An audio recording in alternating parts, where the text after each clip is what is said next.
ilmu dalam majelis agama yang mana keutamaannya luar biasa. Majelis ilmu adalah majelis pengampunan.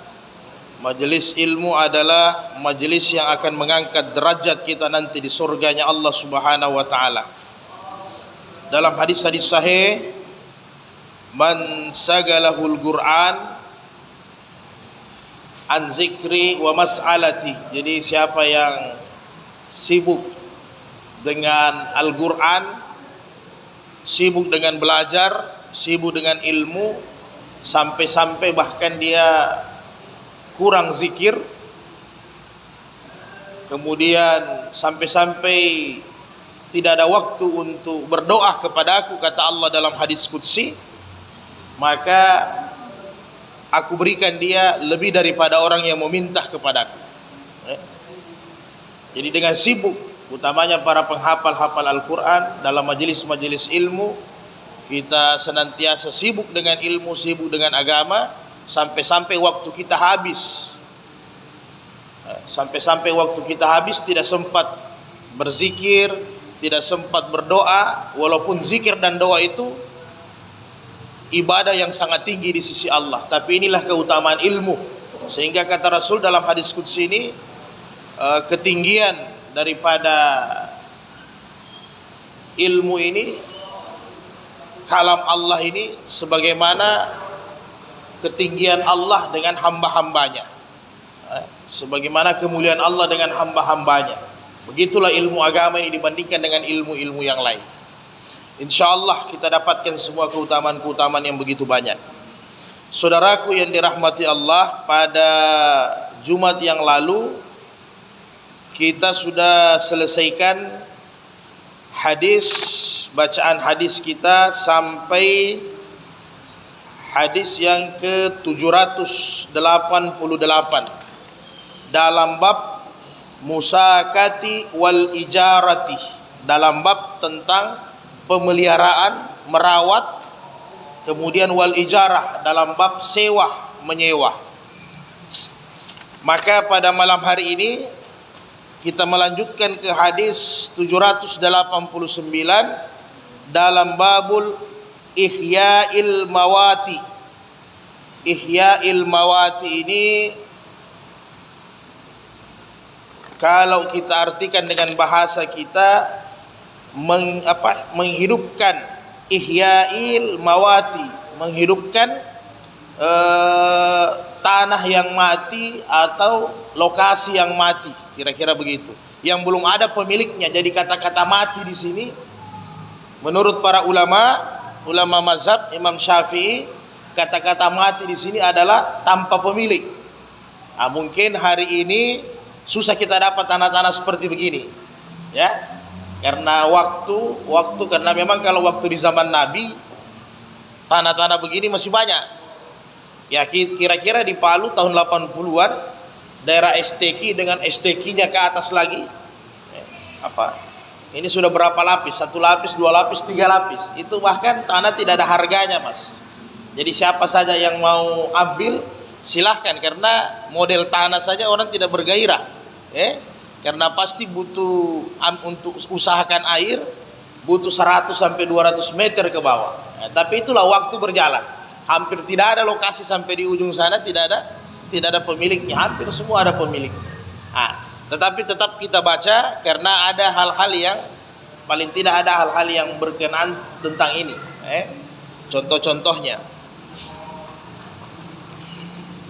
karena Rasulullah SAW ketika menjadi seorang nabi, jadi tentunya bukan hanya berurusan mengenai salat saja, bukan hanya berurusan mengenai zakatnya sahabat, hajinya, tapi semua, bahkan sampai persoalan tanah itu ditangani sama Rasulullah. Jadi kalau sekarang ada bagian agraria, ada BPN-nya, ya kira-kira begitulah, ATR, BPN, ada agraria. Tapi Nabi semua ada aturan-aturannya dalam agama. Jadi untuk urusan tanah saja agama sudah atur. Jadi bukan hanya jual beli, sampai urusan urusan tanah itu sudah diatur sama agama supaya orang tidak berselisih, orang tidak bersengketa. Itu maksudnya. Maka ini yang kita bahas, kita baca pada malam hari ini. A'udzubillahi samiil alim minasyaitonir rajim. Bismillahirrahmanirrahim.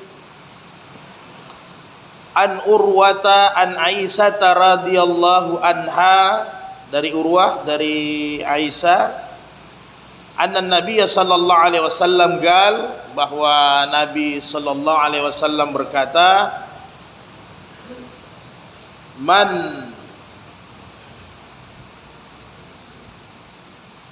Man ammara ardan laysat li ahadin fahuwa ahaqqu biha.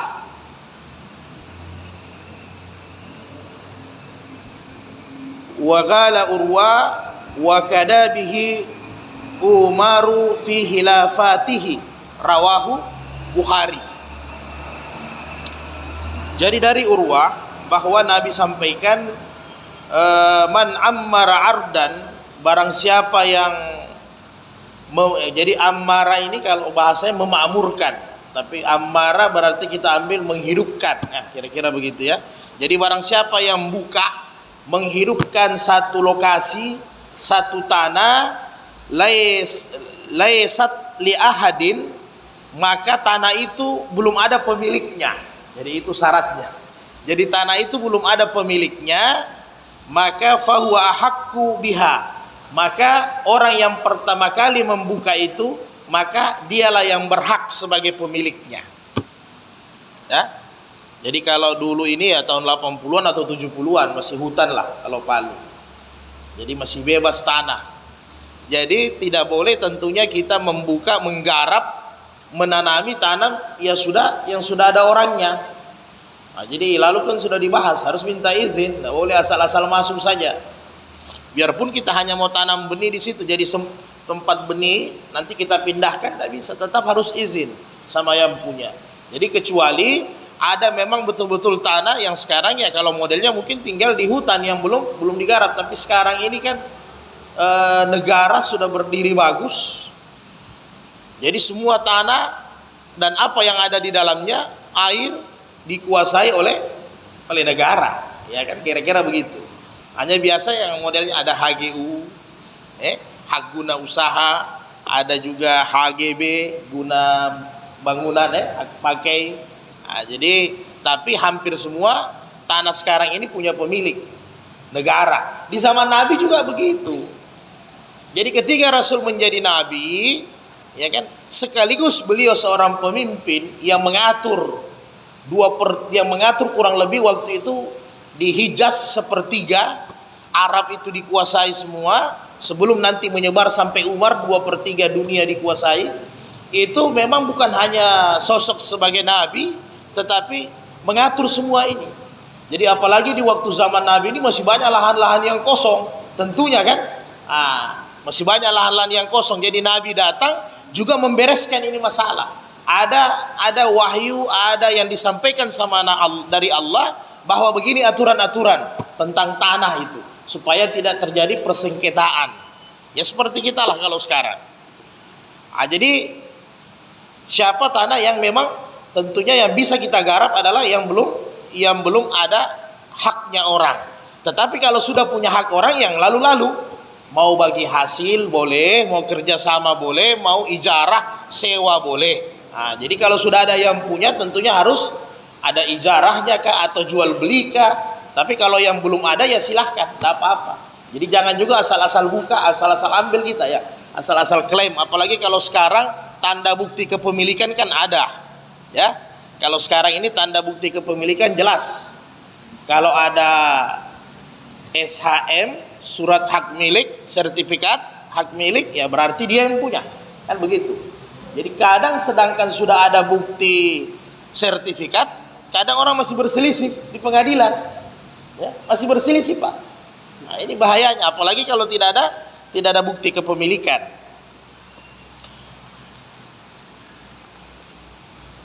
Jadi adanya Nabi sampaikan, menurut Imam Mazhab, adanya Nabi sampaikan Apabila ada pemiliknya berarti ada tanda orang itu memiliki, sehingga kita yang punya tanah memang diperintahkan untuk mengurus perlengkapan kepemilikan.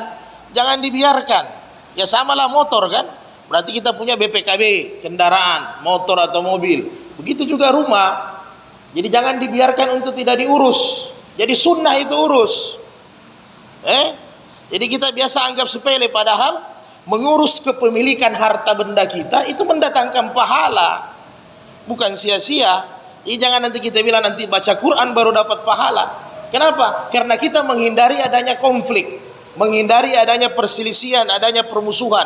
Itu yang dianjurkan oleh agama. Jangan sampai kita terjadi perselisihan hanya urusan begini. Jadi kalau hak miliknya jelas berarti aman. Jadi jangan dibiarkan. Jangan ditempati nanti ada yang serobot, ente orang kalah. Jadi kalau ada yang serobot kita kalah, karena kepemilikan kita tidak jelas. Kemudian hadis berikutnya, An Sa'id bin Zaid radhiyallahu anhu anin Nabi sallallahu alaihi wasallam gal, dari Sa'id bin Zaid Rasulullah bersabda, man ahya ardan maitatan fahiya lahu. Jadi barang siapa yang menghidupkan, membuka tanah, kemudian tanah itu memang belum ada pemiliknya, ya fahiyalahu, berarti memang dia yang punya. Ya. Jadi dia yang punya. Jadi kurang lebih sama, hampir sama tadi. Tapi ingat, dengan syarat belum ada kepemilikan ya. An Ibnu Abbas radhiyallahu anhu anna Si'ba bin Jasamata lil ya al-Laisi ahbarahu anna Nabi sallallahu, bahwa sesungguhnya dia mengabarkan bahwa Rasulullah bersabda, lahima illa lillahi wa li rasulihi, rawahu Bukhari. Nah ini.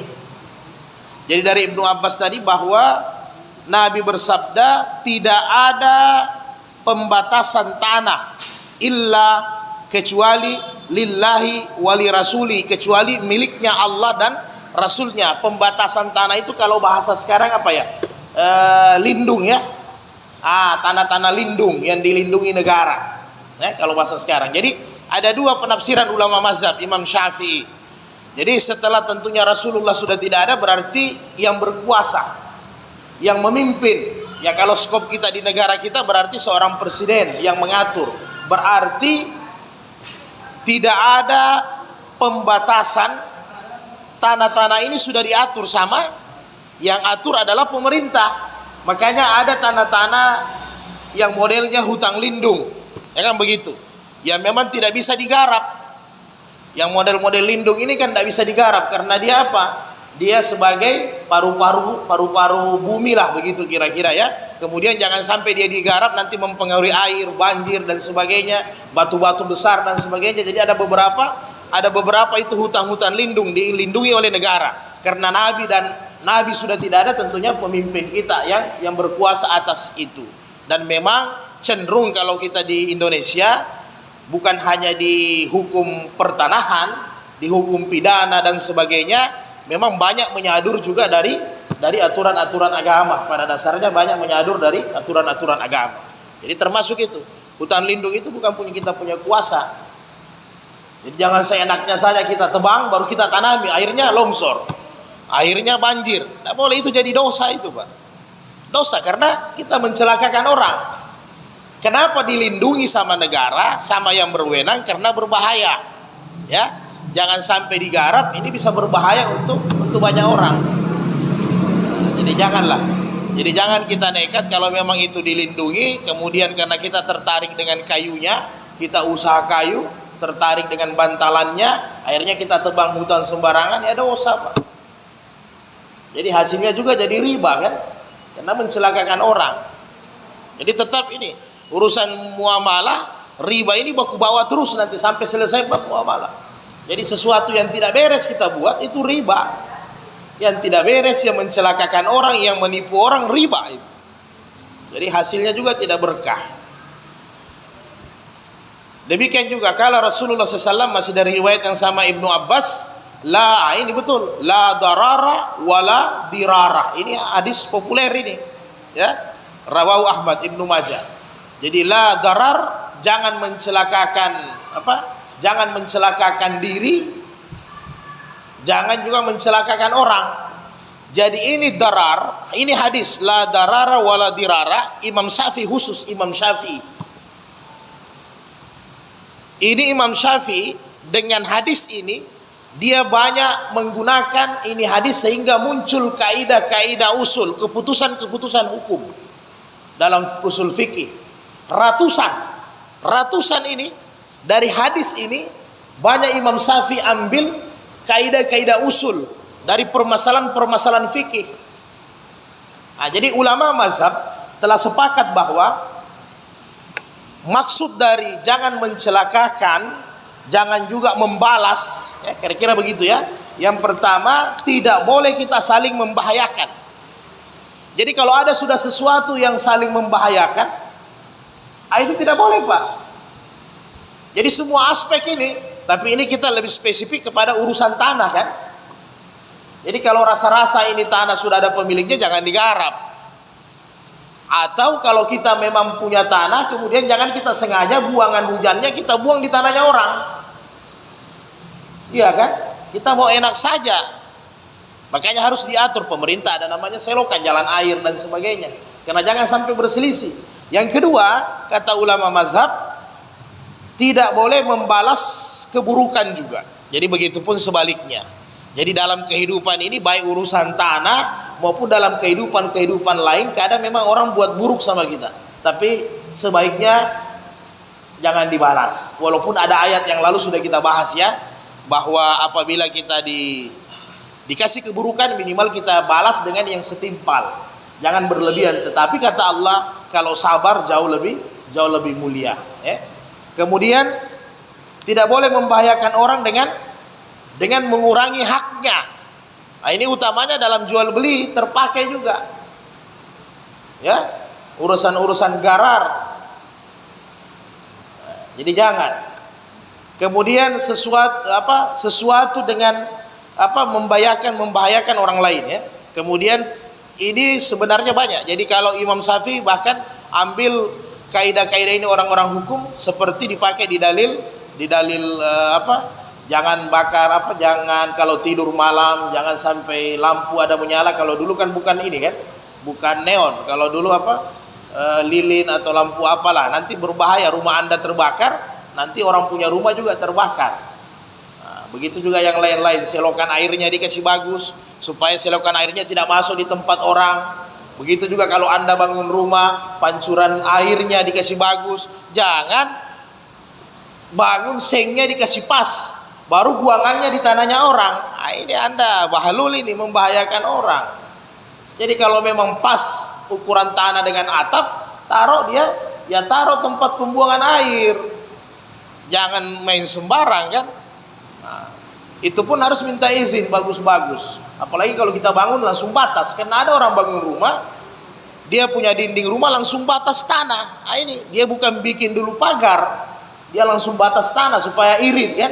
Tapi kalau mau batas tanah, hati-hati, jangan sampai air hujan kita kena di tempatnya orang semua. Jadi luas. Begitu juga masalah rokok. Ini masuk di utamanya Imam Ahmad. Jadi banyak ini dalil-dalil la darar wala dirar dipakai sama ulama-ulama fikih. Begitu juga yang kita masih dohan kan biasanya. Jadi lihat-lihat, di situ ada bayi. Ya kan? Di situ ada bayi walaupun hukumnya itu makruh. Ada bayi, jangan ente di depan bayi ente merokok kan begitu.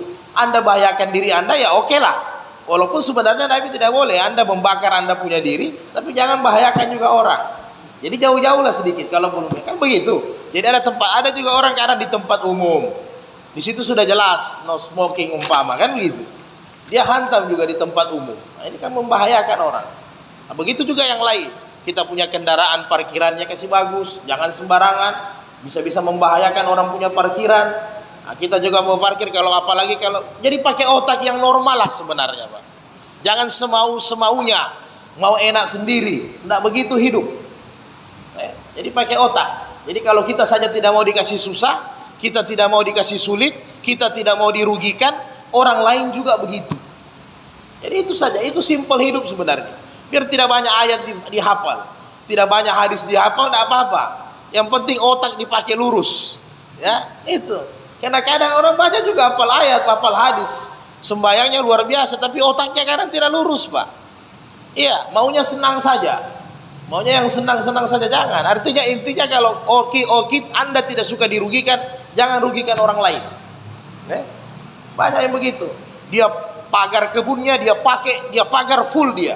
Nanti tempat lewatnya tanahnya orang, dia pakai tempat lewat. Ini luar biasa bakilnya orang. Banyak juga terjadi begini. Ukuran tanahnya 10 kali 10, dia pagar full, dia tanami semua tanaman. Tidak ada jalan dia buat. Jadi dia jalan di tanahnya orang. Ini susahnya orang. Ya kadang banyak orang begitu, Pak.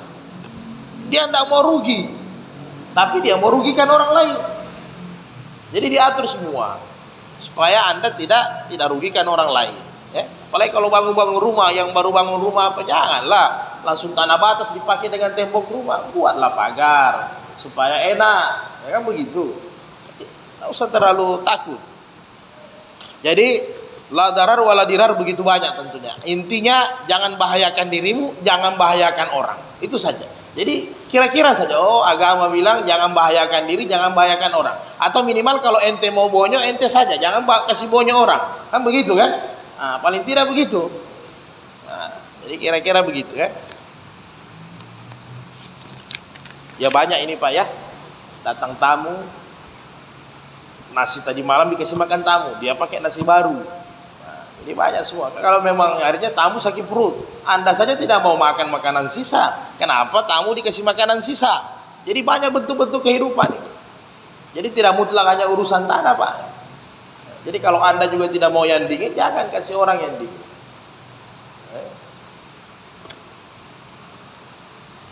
Jadi khusus Imam Syafi'i, dari dalil ini ada ratusan masalah fikih yang diputuskan oleh Imam Syafi'i.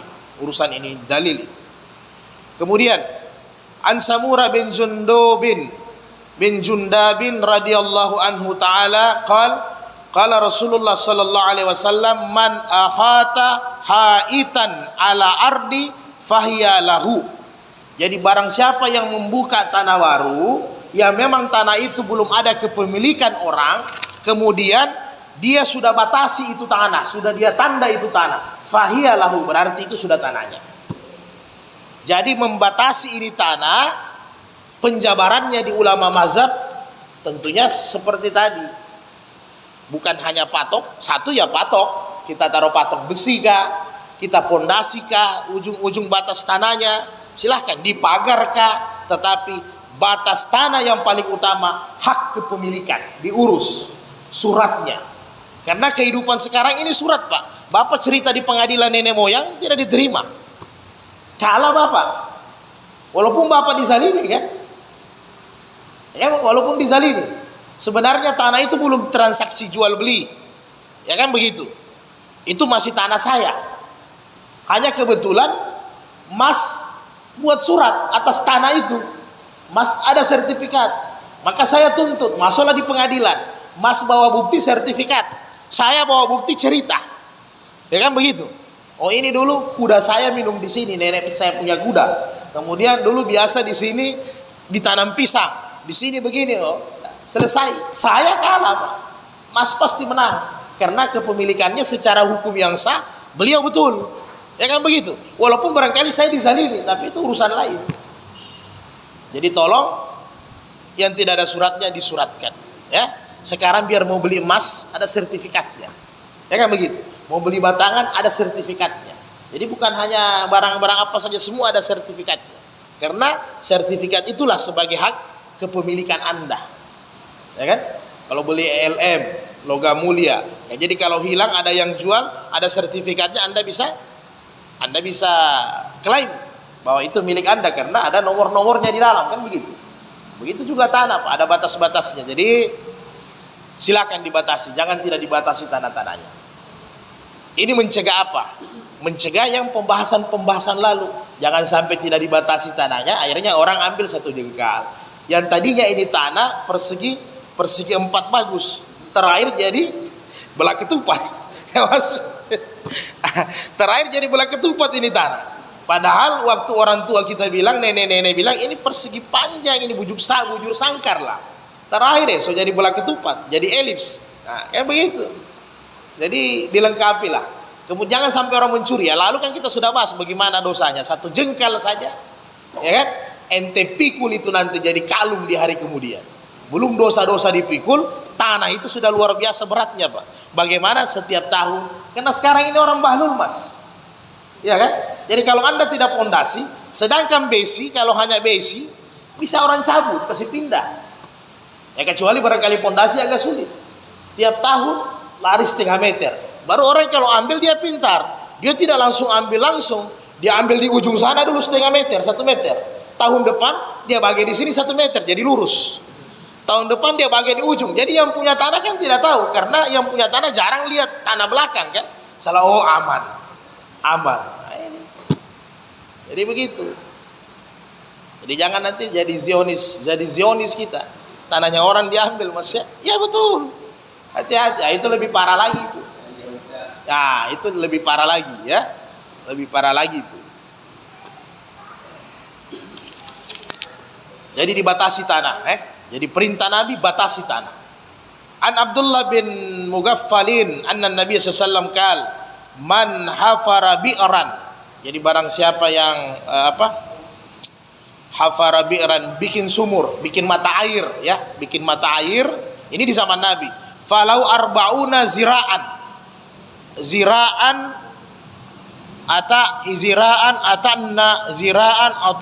ata'na lima siyatihi, rawahu Ibnu Majah. Jadi begini. Jadi di zaman Nabi, karena memang tanah masih banyak, ya, tanah itu masih banyak. Jadi ada aturan di zaman Nabi. Aturan di zaman Nabi, siapa yang buat mata air, buat sumur lah. Kalau dulu sumur ya, kalau sekarang sumur bor atau apalah, mata air, maka Nabi bilang dia dapat kaplingan. Kaplingannya itu untuk memberi minum-minum ternaknya kan. Jadi kalau Mas, ini tanah negara kalau di zaman Nabi. Jadi Mas bikin mata air di situ, suntik atau apa, maka dikasih bonus. Mas dapat 40 ziraan. 1 zira itu kan kurang lebih 45 cm, 45 cm. Berarti kalau 40 ziraan 20 meter, ya. 20 meter depan, 20 meter samping kanan, 20 meter samping kiri, 20 meter belakang. Begitu yang didapat kalau di zaman Nabi. Nah, jadi siapa yang buat air, sumber air di zaman Nabi, dikasih sama negara tanah begitu modelnya. Ya lumayan Pak kan? Jadi berapa luas itu tanah ya? 20 ke sana, 20 ke sana, berarti 40. Ya? Sana 40, berarti 40 kali 40 ya. Wih, lumayan luas. Kalau sekarang begitu bagus. Tapi ya. Jadi ini hebatnya agama dulu di zaman Nabi, luar biasa. Kenapa luar biasanya? Anda kasih manfaat, Anda hidupkan itu tanah, ada air kan? Jadi dikasih sama negara ini. Jadi jangan ente ambil cuma-cuma kan? Jadi Anda bisa bermanfaat juga, orang lain bisa pakai itu air. Ya, walaupun Anda juga dapat tanah. Kemudian an Alqamah bin Wa'il an abihi, dari Alqamah bin Wa'il dari bapaknya, anna Nabi sallallahu alaihi wasallam aqta'ahu ardan bihadramautan, rawahu Abu Dawud.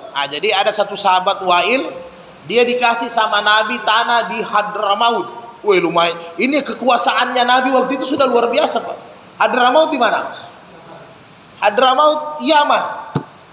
Jadi waktu zaman Nabi saja kekuasaan Islam itu sudah sampai di Yaman. Jadi Yaman sudah dipegang waktu itu. Jadi kata Wa'il, kata Alqamah ini, saya sempat dikasih pembagian tanah oleh Nabi di Hadramaut. Luar biasa. Nah, jadi dulu memang Nabi bagi itu tanah, diatur. Karena kalau tidak ada yang atur Pak, bahaya. Ya kan? Jadi sekarang negara begitulah, sudah diatur. Tapi negara sekarang bukan membagi, tapi memfasilitasi buat suratnya, kan kira-kira begitu, atau ukurannya, supaya aman. Jadi Nabi juga begitu. Jadi bayangkan. Jadi jangan kita ada menghayal Nabi ini sebagai Nabi, sebagai urus negara, urus masyarakat, hanya Nabi urus Masjid Nabawi saja. Enggak. Semua ini urusan-urusan kehidupan Nabi urus semua. Nabi urus semua. Sampai sahabat yang tidak punya tanah ya ada di Hadramaut sana, di Yaman, ente pergi di Yaman. Ya. Kemudian an Ibnu Umar radhiyallahu anhu an Nabi sallallahu aqta'ar Zubaira khudran farasihi fa'ajra al-farasa hatta qam summa rama bisautihi faqal a'tuhu haitsu balaga sautu, rawahu Abu Daud. Nah, ini pintar juga sahabat. Jadi ada sahabat ini Ibnu Umar, bahwa sesungguhnya kata Ibnu Umar, aqta az-Zubaira, jadi Zubair dikasih tanah sama Nabi. Jadi caranya begini. Jadi Nabi bilang, Zubair, karena memang tanah masih luas. Zubair, ente lepas ente punya kuda. Lepas itu kudamu. Sampai di mana dia nanti lari berhenti, itu kau punya tanah. Wih, luar biasa. Jadi kalau sekarang ente kasih jalan, ente punya kendaraan.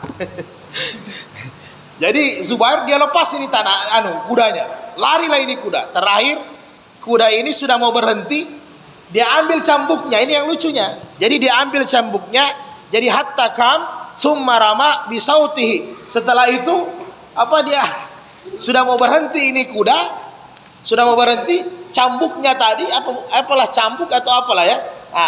Ya kira-kira kayu-kayu ini ya. Akhirnya dia lempar, jangan sampai berhenti di kuda ini, Zubair dia lempar. Jadi Nabi sampaikan sama yang urus tanah, ente kasih jatahnya bukan sampai di kuda yang berhenti, sampai itu dia punya apa? Dia punya cambuk itu, di situ batasnya. Jadi ini Zubair ada cerdas juga ya, salah, ada lempar. Kan lumayan juga kekuatannya orang lempar itu kayu, ya. Bisa sampai 20 meter lagi ketambahannya itu mas ke sana. Sampai 50 meter kalau dia kuat ya. Jadi luar biasa Nabi. Jadi Nabi ini sampai tanah Nabi atur semua sama sahabat. Jadi semua sahabat ini puas. Jadi baru tidak ada juga Nabi bilang, bos, ente ukur kapling. Ya, Nabi bilang, mana ada kudamu? Kasih lari kudamu, lepas. Sampai di mana dia berhenti, itu yang kau dapat luasnya tanah. Jadi kalau sekarang kalau kita disuruh begitu, kalau ini kuda sempat lari 1 kilo, ini tajir ente. 1 kilo ente punya tanah. Sudah mau berhenti itu kuda, dia lempar lagi dia punya istilahnya setirnya ya. Jadi jangan kita bilang cambuk nanti, karena memang Nabi larang binatang ternak itu dicambuk ya. Istilahnya kayu-kayu untuk mengarahkan. Jadi kayu-kayunya itu dia lempar lagi Zubair supaya tambah jauh. Jadi Nabi juga sampaikan, wahai yang urus tanah, ente kasih sampai di cambuknya itu saja. Nggak usah di tempat kudanya berhenti ya.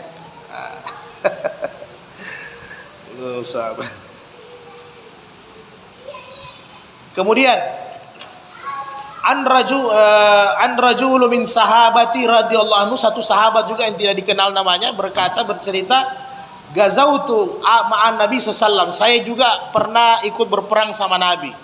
Fasami'tuhu yaqul, kemudian Nabi berkata kepada orang-orang, saya dengar,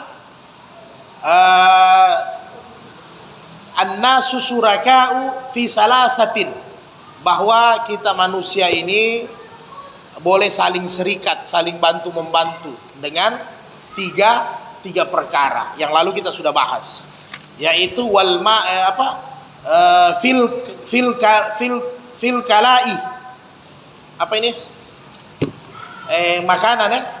makanan ternak, rumput lah ya. Kemudian wal ma'i, air, wan nari, api. Jadi barang-barang ini berbagilah. Tetapi Imam Syafi'i menjelaskan, boleh kasih rumput ternak, tapi ternakmu sudah kenyang. Jadi ada aturannya juga Pak ya. Boleh kasih minum ternaknya orang, tapi ternakmu sudah minum. Bisa paham Pak? Ini Imam Syafi'i lebih hati-hati lagi. Karena ini nanti jadi perkara repot. Ya, karena ada juga orang tidak tahu diri Pak. Ya, ada orang tidak tahu diri karena kebiasaannya sudah. Ya kalau kita bilang di peternakan oke lah. Kebiasaannya sudah selalu bos, kasih dulu ente punya rumput. Kan biasa kita di kampung ada piara kambing. Pagar ini dikelilingi dengan tanaman-tanaman kambing. Jadi pagar kan. Tiap hari dia datang, pak, ambil. Memang Nabi bilang saling bantulah dalam hal ini. Iya, kalau Anda saling bantu, saling tanam. Ini tidak datang dia, ya satu kali boleh lah. Mungkin hujan, dia tidak sempat ambil kambing di hutan, makanan di hutan mungkin kan. Dia ambil satu hari, tak minta, selesai. Tapi diminta. Besok dia datang lagi, bos, Anda minta lagi. Besok dia datang lagi, bos. Imam Syafi'i menjelaskan, boleh Anda tidak kasih. Bukan berarti Anda skikir, tidak. Kita sama profesi bos, saya ada ternak juga. Kalau saya tidak ada ternak, tidak apa-apa. Anda bantu saya untuk pangkas, iya kan? Tapi saya ada ternak. Maka Imam Syafi'i bilang, jangan kasih makanan ternakmu kalau ternakmu belum kenyang. Jadi bukan belum makan, belum kenyang. Jadi artinya makanan itu sudah ternak tidak mau makan. Kalau makanan itu habis berarti masih mau makan ini ternak. Begitu juga jangan ikram air kalau kau punya ternak juga belum minum, belum dikasih mandi. Karena apa? Nabi mencegah ada oknum-oknum tertentu tidak tahu diri. Ya kan, mau senang, begitu sudah, maunya senang. Ya kan? Tapi kasih susah orang. Kita kan harus berpikir satu kali bolehlah hujan lebat. Ya kan? Besok sebelum hujan ente pergi ambil makanan, memanglah. Jangan selalu berharap sama orang punya kebun. Orang juga kita tahu, oh dia ada kambing juga. Berarti dia kambingnya memangnya kambingnya robot, tidak butuh rumput. Dia sengaja tanam di kebunnya supaya dia mudah, kan begitu. Jangan Anda kasih susah dia. Jadi Anda boleh tolak mas, tidak apa-apa. Ya sekarang tidak ada masalah. Kalau itu rumput yang tidak ditanam di kebunnya mas, di tanahnya kita, ya kan oke lah. Tapi kita dulu dahulukan. Tapi kalau mas beranggapan saya punya ternak sudah cukup juga, tidak ada masalah. Hanya Imam Syafi'i mengatakan hal ini, jangan sampai kita nanti disimpan dalam hati jadi penyakit. Ya kan? Disimpan dalam hati jadi penyakit. Yang tadinya tidak bentrok sama anak, tidak bentrok sama istri, gara-gara kita sumpurara sama orang, kita jadi berkelahi di rumah. Padahal bukan urusan rumah tangga yang berkelahi, urusan orang karena kita jengkel. Jadi kes-kes saja sebenarnya bos. Minta maaf ini bos, ya kan? Anak punya kambing belum makan, anak punya sapi belum makan. Ya ada orang kan memang orang pergi cari makanan kambing siang-siang dia biarkan, ya kan? Dia pantau orang. Kayaknya banyak ente punya bos, minta anak sedikit. 10 orang dia pakai minta, 10 peternak, jadi banyak dia punya. Padahal dia tidak mencari. Ini jangan susahkan orang ini semua ini menyusahkan orang mau senang sendiri. Nah, jadi boleh, Nabi bilang boleh api, jadi tidak usahlah dijual. Kalau orang mau membakar ada api kita, jadi api ini ya banyak lah ya, maknanya api ini banyak. Kalau memang makanan kita berlebihan, ya kita sudah masak makanan berlebihan, sayur berlebihan, ya boleh lah, tidak ada masalah. Nah, tapi penuhi dulu kewajiban kita. Ya. Oke mas. Nah, karena di kampung itu orang biasa baku potong pak, gara-gara makanan kambing orang baku potong. Iya, orang bisa baku potong gara-gara makanan kambing. Kalau diambil, apalagi kalau cara pangkasnya tidak beres. Karena banyak juga orang, dia ambil, dia panjat kebunnya orang, pagarnya patah-patah, dia pangkas, jadi rusak orang punya pagar. Jadi hati-hati, jangan seenaknya lah ya. Jadi siapa tahu nanti ada yang ternak di kampung, ada yang berkebun di kampung, jadi pakai otak lah. Begitu juga kita di kota lah kan begitu. Kita di kota juga begitu, kita punya sampah, tidak mau kita angkat, kita sapu di tanahnya orang, ini sampahnya. Ini nih, orang-orang tidak waras semua otaknya ini. Ya kan? Kalau memang itu ada got itu memang negara yang buat. Tapi kalau memang itu tersumbat sama ente ambil sampahnya, ente buang. Jangan ente ambil baru ente lempar sama tetangga. Nah, begitu. Ada orang kan otaknya begitu, Pak. Kalau tidak sudah yang dia memang bersihkan, yang busuk-busuk dia bersihkan, tapi dia tidak taruh di tanahnya, dia tidak buang di sampah, tapi dia taruh di tanahnya orang. Tidak boleh, tidak bisa. Jadi kalau kita anggap diri kita sudah, jadi ukurannya barometernya diri kita saja. Oh, ini tidak layak. Saya marah kalau begini. Orang juga pasti marah.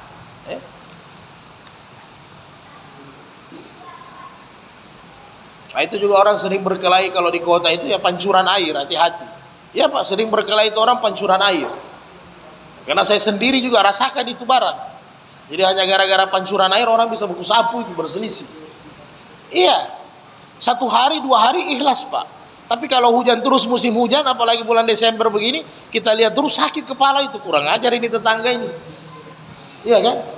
Iya, temboknya tidak hitam, kita punya tembok balumut. Begitu. Ini masalah.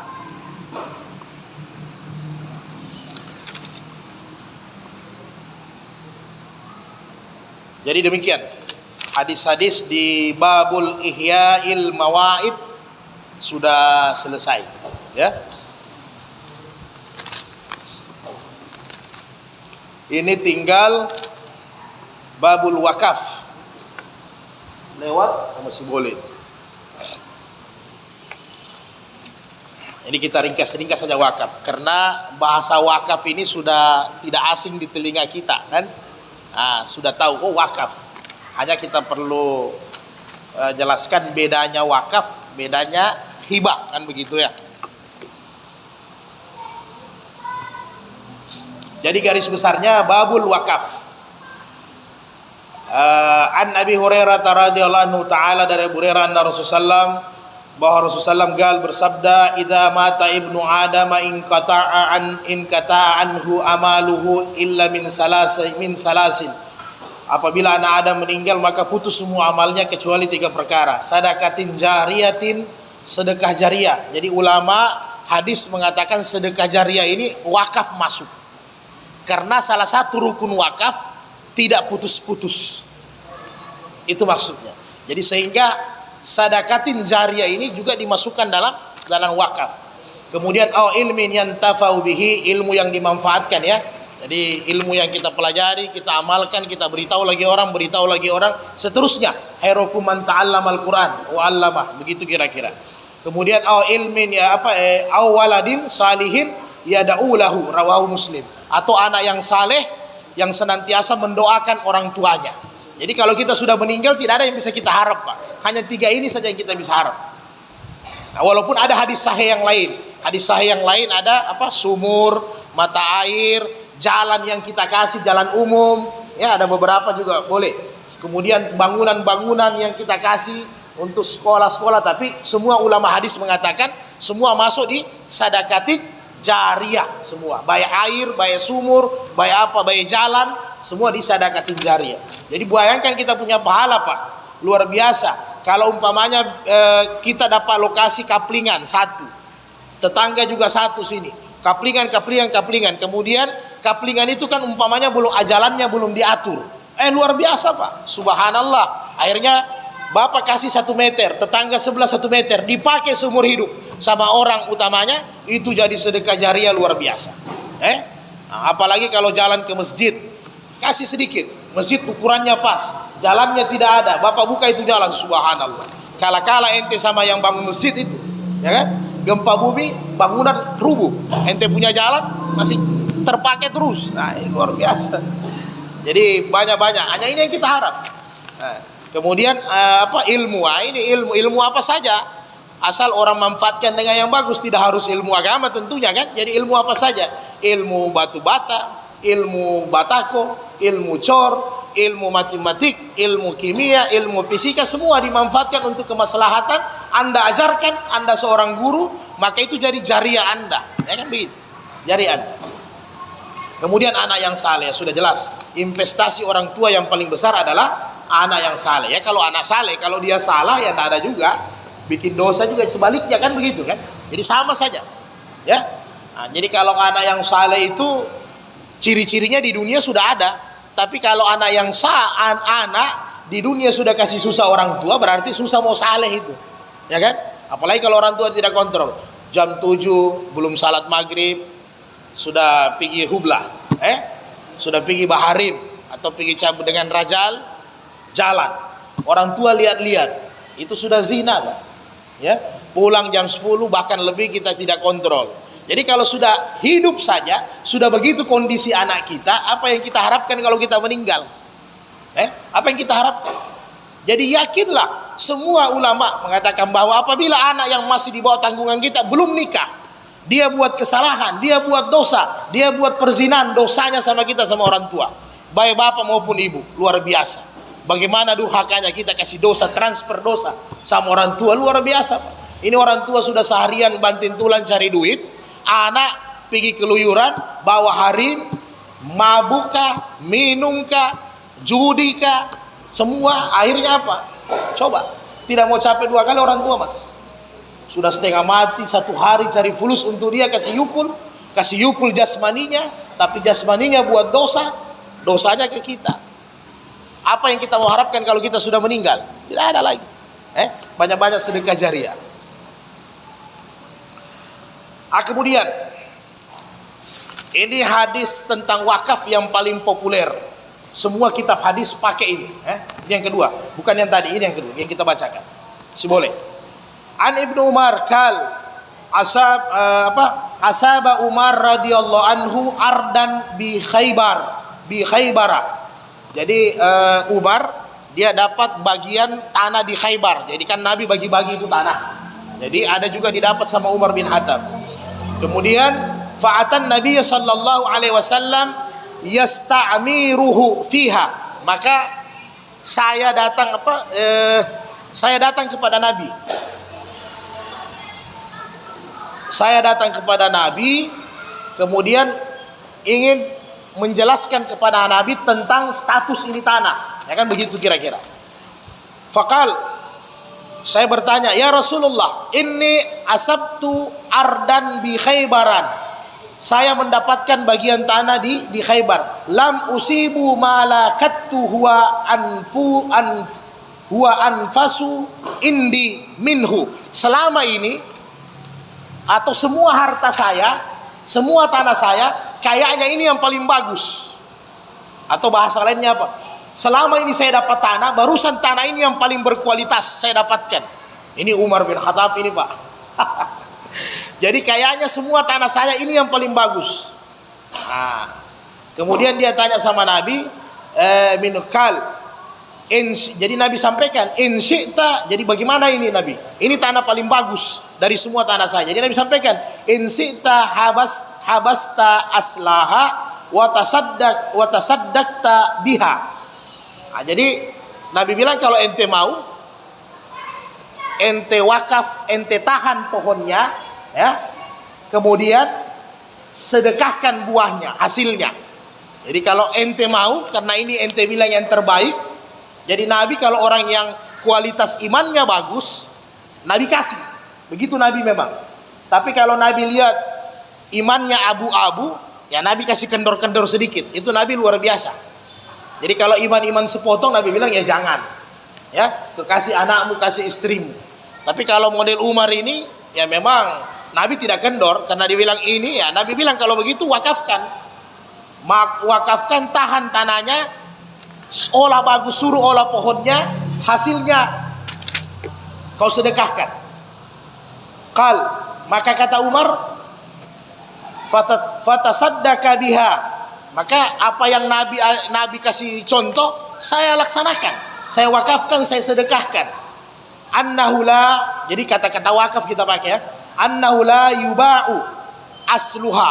Kemudian yang pengurusnya Umar sampaikan, jangan kau jual.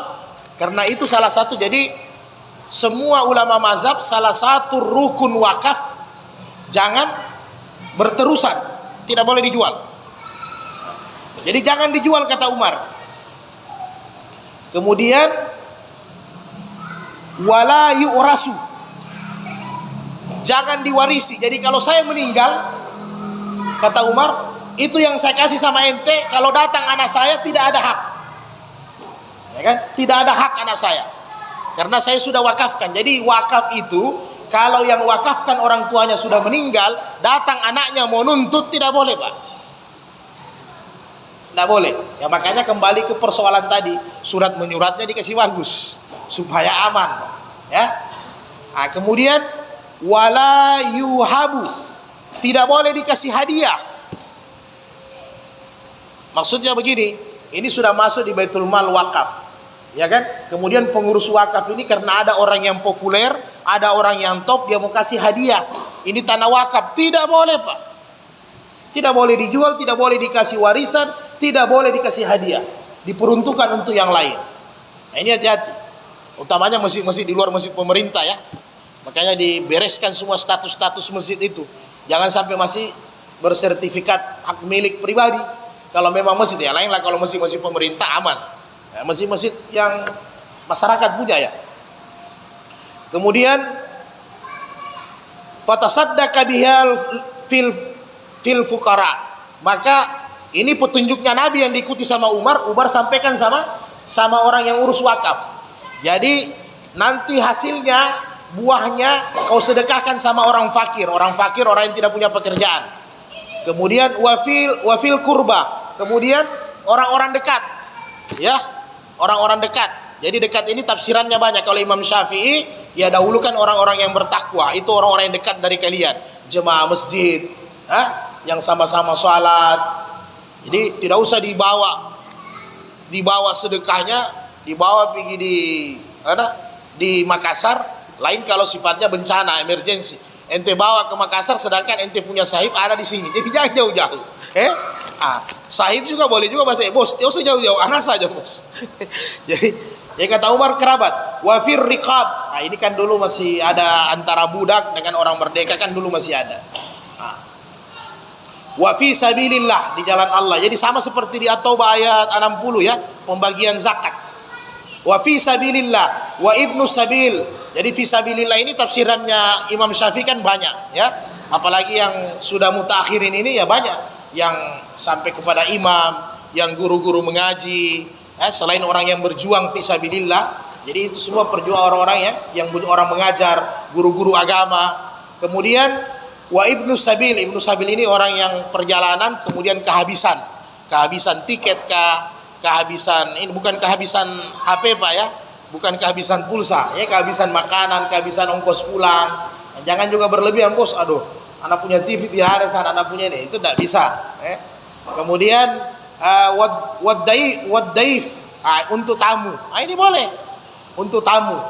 Jadi untuk tamu, apalagi tamu-tamu fisabilillah boleh dipakai untuk sedekah. Kemudian dia sampaikan juga la junaha ala man waliyaha ayyakulu minha bil ma'ruf. Ini pengurus-pengurus zakat termasuk pengurus-pengurus wakaf. La junaha, dibolehkan, tidak apa-apa, digunakan, tapi sudah diatur ya. Diatur ada bagian ambil, yaitu 12%, jangan lebih.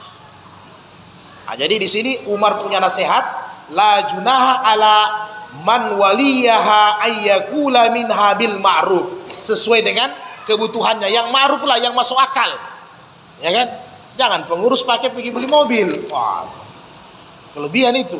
Kecuali triliunan ya berarti bisa 12%.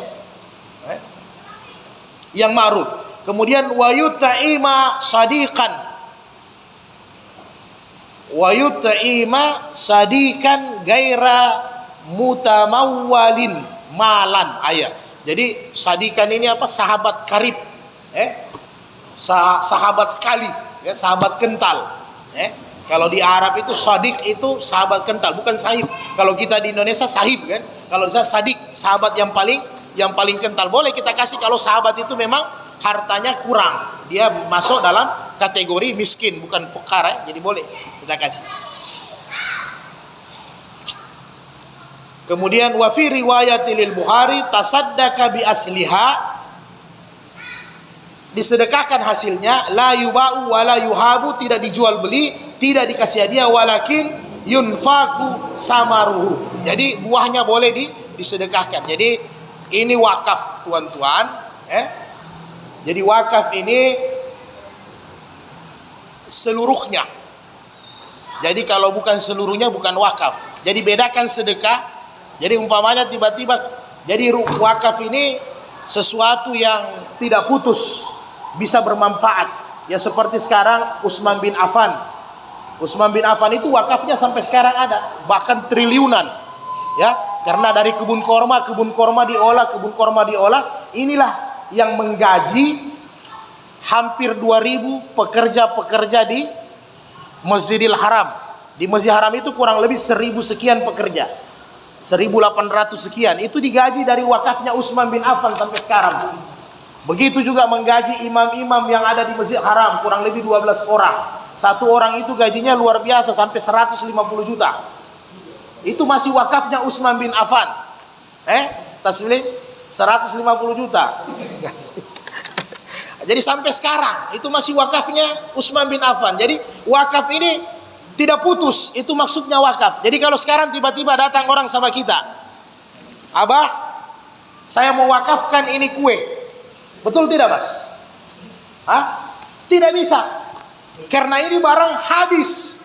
Jadi kalau kue ini saya hadiahkan atau saya sedekahkan, bukan wakaf bahasanya. Oke Mas?